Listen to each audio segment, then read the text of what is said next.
Ngi ai kublai Christmas pasuk bakaman. Ya pi ki parlok ki baju kershan ya kena ke channel. Ngi ai kengu ya blai bapila kershan ya ngi. Teha kena ke por.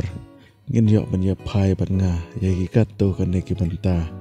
Ha ka badai bat kasngi Christmas. Ngi iba menta ki por ka jing rakhe ya kasngi Christmas. Kala kam shong shit shibun. Ba kumju ngila rakhe shibun ki ai ki bangi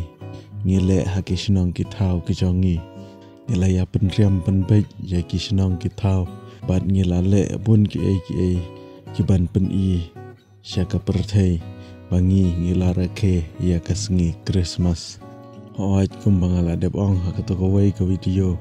bangila ban le ye ki ki hanrei ka basngosi ba menta ki por bat bunsin ya kasngi Christmas ngila syurakhe bej tang ya kini ki ba syabar ngila syu pelut por tang ban pen i tenat ya ki ngila syu pelut por tang ban yarwai ban yashat hanrei ya ka badun kampat ngila sedang ban le kelet ko gi parlong kam lele ladangi ngen rwai ngen shat ngen bamdo ngen pen i tenat ya lade ngen pen i tenat ya ki shnong ki thau ngen pen i tenat ya kita kiriam ki baik ki jongi hanrai ke bas ngosi pat ba menta ki por haga kerteng jong kasngi Christmas ngila pelut por ya ki badai tang ki jing sengobha jong ka perthei ngila pelut por haga bam kadi ngila pelut por haki kam thala babun jaj teng ngila shuim laitlan ngila shuim lengkar kumta haga sengi Christmas ru bon ki kimi ki pa ki jau umat bon ki bahajing ki don hapadeng kajing artatin bon ki bahajing ki don hapadeng kajing bamsuk mansim ka ke banga kwa pan pen mau ha kene ka por par ka ke banga kwa pan ong ha kene ka sengi Christmas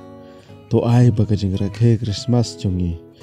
kandai ka bangi ngin pen kre ka donut jongi ban pediang neu trai Jesu ban long shisha kita ki briu